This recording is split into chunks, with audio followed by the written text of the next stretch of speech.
Pada Senin, tanggal 27 Januari tahun 2020, Presiden Joko Widodo mengunjungi PT PAL Indonesia, Persero, di kota Surabaya, Jawa Timur.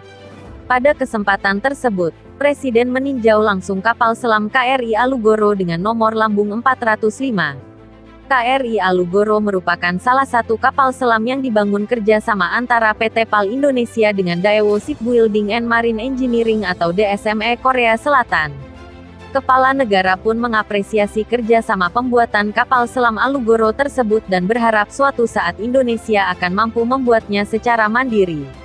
Saya kira sebuah kerjasama yang bagus, ada transfer teknologi di dalam pembangunan kapal selam Alugoro kita. Kita berharap pada suatu titik kita bisa mandiri mengerjakan semuanya oleh anak-anak bangsa sendiri, kata Presiden.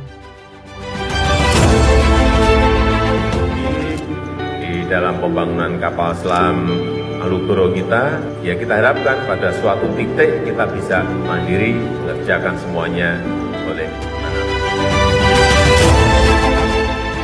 Keberhasilan pembangunan kapal selam Alugoro menjadikan Indonesia satu-satunya negara di kawasan Asia Tenggara yang mampu membangun kapal selam. Peluncuran dan pemberian nama kapal dilakukan pada tanggal 11 April tahun 2019 di dermaga kapal selam PT PAL Indonesia, Persero. KRI Alugoro 405 yang baru saja diresmikan sebagai komponen kekuatan sistem senjata armada terpadu atau SSAT.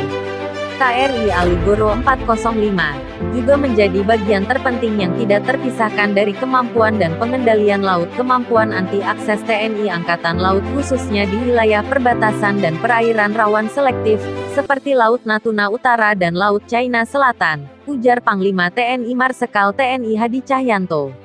Pada waktu itu,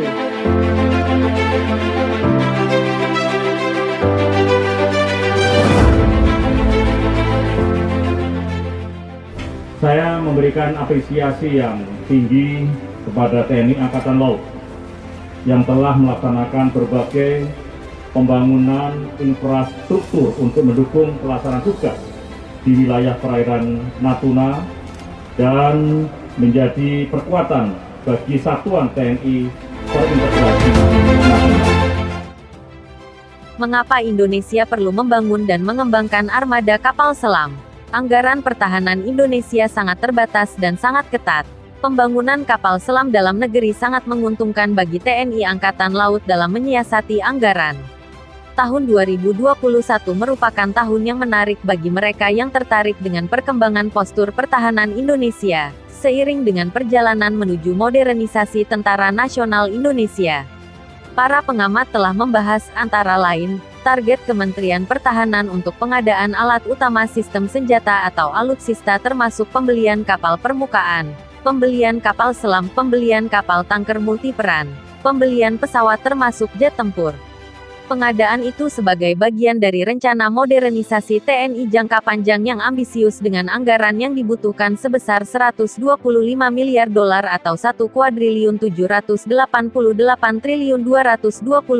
miliar 482.251.470 rupiah.